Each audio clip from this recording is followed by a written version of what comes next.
Olá, eu sou o Fernando Moura, editor da revista da SET. Estamos no SET TV, SET Expo 2026, estúdio da SET, parceria da SET com a TV Unesp.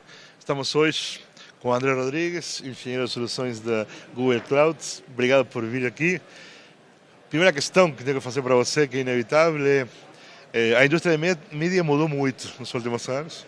Falávamos antes da entrevista que no momento que vocês fazem uma parceria, o Google Cloud faz uma parceria grande com a Globo, e a Globo começa a ser um media supply, muda não apenas a forma, sino a orquestração e muda também a cultura.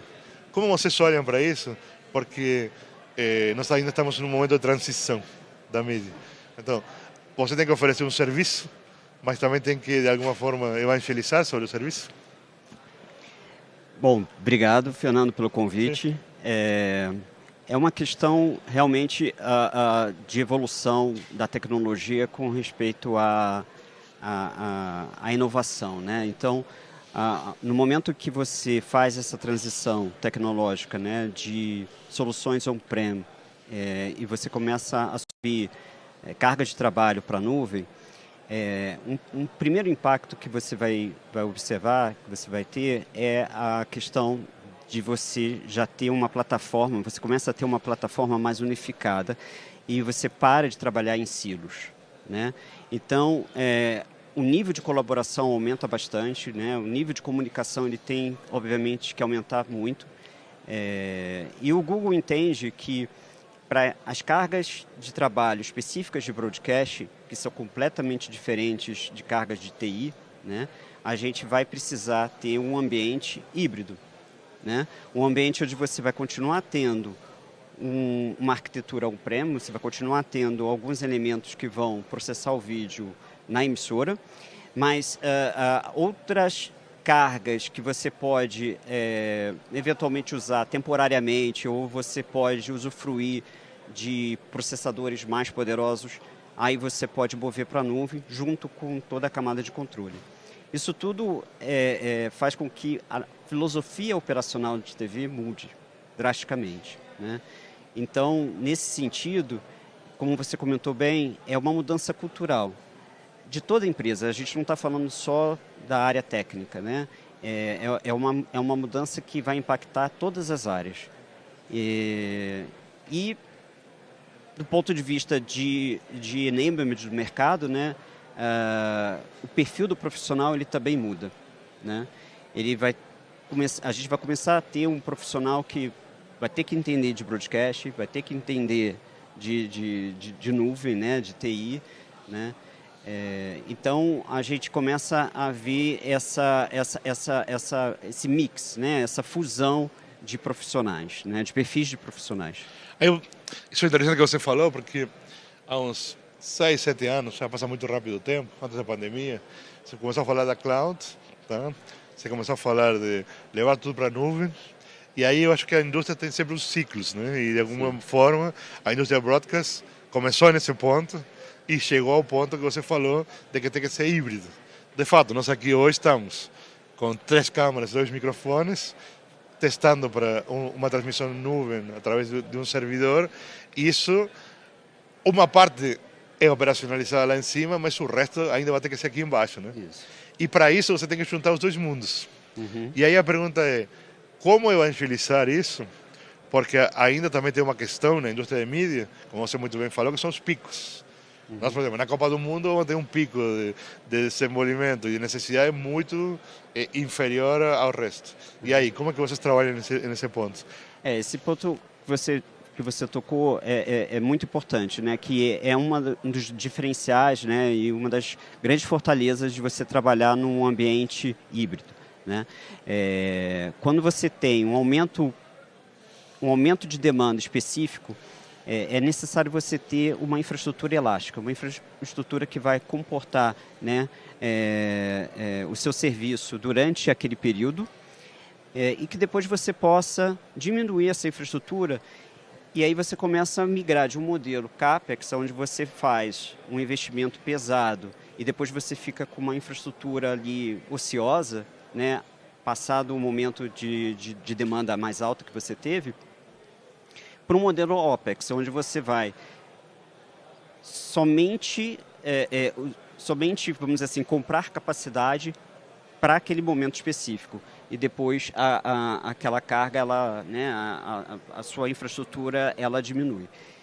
Essa flexibilidade é algo realmente inédito aqui para a nossa indústria, né? Já em outras indústrias isso já vem de décadas, mas aqui para o caso do broadcast, você começa a ter novos modelos de finanças, daí veio o FinOps, novos modelos de desenvolvimento, daí veio um DevOps. Então, você começa a ter que construir dentro da sua casa novos domínios de conhecimento, né? E isso agora atrelado ao que está vindo, que é a IA agêntica, né? Onde você, ao mesmo tempo, vai ter que fazer essa transformação para operar em ambiente híbrido e, ao mesmo tempo, trabalhar com agentes de IA na gestão desses ambientes, né? Então, a gente está realmente vivendo um período muito especial, né? Eu acredito que nós, engenheiros de broadcast, né, temos muita capacidade para aprender e rapidamente gerar valor com isso, né, para a empresa. Eu já vou para a internet, para a IA agêntica, que era um tema que eu queria tratar com você, mas vou voltar um pouquinho para trás. Tá. Esses picos, a indústria do broadcast, quando você desenhava uma estrutura, e você é da área, pelo que percebi, você tinha que definir uma estrutura na qual era a capacidade mínima que eu vou usar e qual é a capacidade máxima, certo? Sim. E aí, às vezes, isso, o investimento era um problema, porque você sabe, tá, eu posso ter uma mesa de corte de 25 entradas, porque eu vou fazer um jogo de futebol, mas depois vou usar a mesma mesa, não sei, no telejornal que vai ter 3 câmeras. E aí eu vou ficar com 18 ociosas, mas eu não posso comprar 2, então eu vou comprar um. A orquestração na nuvem me permite isso. Permite... Disso você está falando? Exato, permite que você consiga obter a infraestrutura exata para a sua demanda e dinâmica. Então, se por acaso você tiver, por exemplo, vamos fazer um paralelo com uma CDN, se você tiver, por exemplo, a necessidade de ter uma capacidade além daquela que você projetou, você vai ter. Obviamente, tem uma questão de que é um ambiente, vamos dizer, compartilhado, né? Mas com um pouco de planejamento você consegue ter uma capacidade reservada, né, para você poder operar dentro dessa condição de mínimo e máximo sem nenhum problema, né, para a sua operação. E voltando para trás, a que você falava, você tem falado muito nos últimos tempos da IA agêntica, tá? E a IA agêntica como uma estrutura onde você faz que ela ajude a ordenar e a estruturar as funcionalidades e demais. No mundo do broadcast, onde a priori está tudo ordenado, ela vai nos ajudar como? Não sei se você entende a pergunta, porque na realidade a gente vive num mundo no qual você sabe que tudo é modular, né? Tudo é estabelecido e tudo tem pico de ponto, de estresse, né? Sim. Por exemplo, questão de observabilidade, né? É um ponto super importante, crucial, e se torna mais complexo quando você tem um ambiente híbrido, né? Porque agora você vai ter 2 pontos onde você precisa monitorar, você vai precisar tomar ações preventivas. Então, a IA agêntica, ela entra como uma ferramenta para você fazer previsões, por exemplo, de possíveis falhas, né? Então, ela tem essa capacidade, ela tem a capacidade também de dar uma recomendação para você, simular mudanças. Então, se você tiver uma determinada mudança e você não quer, ou você tenha dúvida sobre quais seriam os possíveis impactos, você pode simular isso através da IA agêntica e através de gêmeos digitais. Então, você já tem tecnologia hoje para você criar virtualmente a sua infraestrutura e a IA, ela atua ali te dando insights de como seriam os possíveis impactos caso você efetue uma determinada mudança. Então, é algo, né, que vai aumentar a confiança da sua rede, né, e, obviamente, da operação. ela seria uma mineradora de dados? Ela vai minerar e vai gerar um data mining pensando em processamento? Ou ela vai a completar o circuito? Como seria? Bom, nesse sentido, o que acontece é que todos os dados que... Não todos os dados, perdão, mas os dados relevantes que você precisa... que a IA precisa para ela criar um gráfico de conhecimento sobre a sua rede, basicamente ela vai criar uma... que a gente chama de ontologia, né? Ela vai pegar o mundo real e ela vai copiar esse mundo real no mundo virtual. Onde está isso? Está em bancos de dados, né?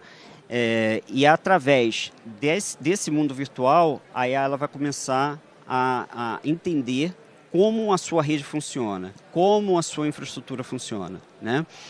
E a partir desse momento, graças à capacidade que a IA agente que ela tem de extrapolar o horizonte de conhecimento que nós temos, caso você deseje isso, então sempre é um fine tuning, né?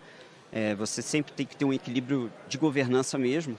Então, se você quiser que a IA ela extrapole o domínio de conhecimento que você tem e te traga mais insights, ela vai trazer mais insights relacionado àquele espaço latente que ela tem de conhecimento da sua rede. Tá? Acelerando bastante o go-to-market, aumentando a eficiência operacional, automatizando determinados processos, sempre com o human in the loop, né? Ou seja, qualquer ação mais impactante na rede, você pode fazer com que o agente sempre te pergunte, né? Executa isso? Se eu executar, vai ser essa consequência, né? Que está dentro do framework de IA responsável, né? E aí, pensando nisso, ela vai estar tanto na nuvem como no on-premise? E ela vai fazer a ligação entre os dois? Excelente pergunta. O treinamento da IA, devido obviamente, à necessidade de você ter uma capacidade de infraestrutura, uma capacidade computacional mais alta, ela vai estar na nuvem naturalmente. Tá?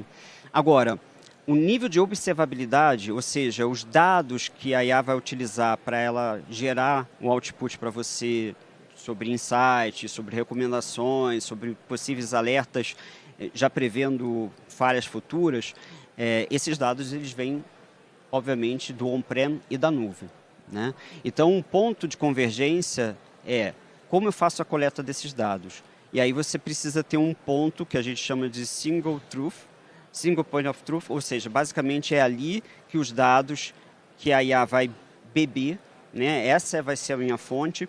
Eles têm que estar, obviamente, filtrados, tem que estar já num formato adequado. E aí o Google ele entra como um apoio, né, como um parceiro ao broadcaster para deixar esses dados da maneira, da forma como a IA ela precisa, né, para fazer.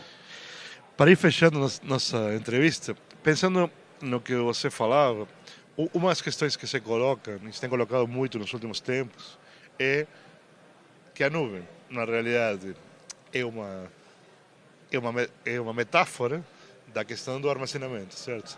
Do armazenamento que em definitiva é físico, está em algum lugar. Quando pensamos em nuvem para broadcaster, pensamos uma nuvem pública, uma nuvem privada ou uma híbrida? Híbrida, né? Privada e pública, tá? Ou seja, então vamos lá, temos uma operação híbrida, porque on-premise e nuvem, e temos uma nuvem privada, híbrida, porque está nos dois lugares também? Exato, exatamente. Então, você vai ter uma nuvem privada que vai estar num data center dentro da sua emissora ou do conjunto, né, do campus das suas emissoras, e você vai ter um outro ambiente, um outro data center distribuído. Isso é um ponto importante, ele nunca está num único local, né? Então você vai ter uma região que vai ser atendida por 3 diferentes data centers totalmente geograficamente distribuídos e isolados em termos de infraestrutura, né? E cada data center com inúmeras redundâncias. E essas regiões, elas também vão estar redundantes. Então, por exemplo, a região aqui de São Paulo, ela pode estar redundante com uma região na Carolina do Sul ou de Santiago do Chile, né? Então, essa grande rede, essa grande malha, ela é que vai prover a confiabilidade, né, a disponibilidade do seu serviço na nuvem, obviamente além da sua infraestrutura on-prem, que também vai estar redundante, que vai ter backup, enfim. E aí a CDN e a Última Milha ficam onde? Na emissora ou fora? Não, aí ela vai ficar distribuída, por exemplo, em POPs, em pontos de presença, que podem estar em ISPs, pode estar dentro do POP das telcos, né, de grandes Tier 1, provedores de serviços de telecomunicações Tier 1 ou Tier 2. Então, no caso, a CDN, fisicamente os caches, eles vão estar espalhados pelo país em diversas regiões geográficas, né? A última que te faço agora. Uma coisa que tem avançado muito nos últimos tempos é a produção remota. As emissoras trabalham com produção remota. Sim. Quando fazemos produção remota, então, praticamente todas estão fazendo ou por via de fibra ou por nuvem. E muitas híbridas. O Google Cloud está trabalhando isso também? Sim, sem dúvida. Produção ao vivo, né? Então, isso traz uma vantagem enorme com relação à redução de custo de OPEX, né? De viagens, de equipes indo até o campo. Tudo pode ser feito agora de forma remota, quer dizer, tudo. Boa parte do fluxo pode ser feito de forma remota. E, de novo, né? Com um ambiente redundante, com um ambiente confiável, tanto on-prem quanto na nuvem, né? E aí, quando fazemos isso, que SRT ou alguma outra tecnologia? Como está funcionando? Quando se trata, por exemplo, de sinais, hoje, por exemplo, o ST2110, né? Sim. A gente está falando, por exemplo, 2 gigabits por segundo. Tecnicamente, é possível você fazer essa transmissão. Economicamente, talvez não seja, né? Então, aí você vai usar técnicas de compressão e, obviamente, camadas de proteção para que aquele conteúdo não tenha perda de pacote, né, e problemas de jitter, de latência. Sim, aí entra o SRT como uma tecnologia open source que você consiga fazer exatamente esse tráfego de sinais da nuvem para o on-prem e vice-versa. Eu vou pedir a última coisa para você. A SET, umas funções que tem a SET é ensinar ao público, uma das missões nossas é isso. Então, eu queria que se você pudesse resumir a diferença entre a nuvem pública e a privada. Porque às vezes as pessoas que estão do outro lado acham que a nuvem pública é uma coisa para todos, mas na realidade não funciona dessa forma, né? A nuvem pública é um ambiente compartilhado, né? Dentro da nuvem pública você pode criar o que a gente chama de fundação para a sua empresa, que vai ter ali, obviamente, recursos que somente pessoas da sua empresa vão poder acessar, né? Então, você tem um isolamento virtual, vamos dizer assim, e, além disso, você tem um ambiente on-prem. Esse ambiente on-prem, com data centers, com storage, com computadores, dentro da sua emissora, isso pode se constituir uma nuvem privada, né? Então, excelente pergunta, né? Porque tem um pouco dessa confusão. A nuvem privada é o seu data center ali na sua emissora, né? E a nuvem pública é um ambiente compartilhado, né? Que não está na sua emissora, mas mesmo ali dentro desse ambiente você consegue ter, obviamente, mecanismos para isolar a sua infraestrutura, a infraestrutura que você está usando da nuvem de outros clientes, obviamente, que a gente chama de namespaces, basicamente. Desculpa? Namespaces. Namespace, perfeito. Porque, André, desculpa, mas é que muitas vezes me tem consultado sobre essa questão, porque parece que a nuvem pública que você joga em um lugar que todo mundo pode aceder. E na realidade não, é seu. Ou seja, o público é que não está em seu lugar, né? Exatamente. É público porque não está on-prem, né? Não está ali privado dentro da sua empresa fisicamente, mas ele vai estar num data center, numa outra região, por exemplo, mas o que você está usando dentro daquela região da nuvem, aquele ambiente é só seu. ninguém vai poder entrar. E daí, obviamente, tem a questão de você ter a segurança compartilhada, que a gente chama. Ou seja, nós vamos garantir que esse ambiente não vai ser hackeado do ponto de vista de hardware, de infraestrutura, e você precisa, em contrapartida também, adotar posturas de segurança para que as senhas, por exemplo, não sejam vazadas. Então, é algo sempre compartilhado, né, a nível de segurança. E acho que aí está o principal ponto, e a última pergunta que te faço é essa. Quando falamos da questão cultural é isso. Porque o que eu sinto é que até há pouco tempo, tudo que acontecia na emissora estava lá dentro. E o risco cibernético ele não existia. A partir do momento que você está na nuvem, você começa a ter que mudar culturalmente os processos, né?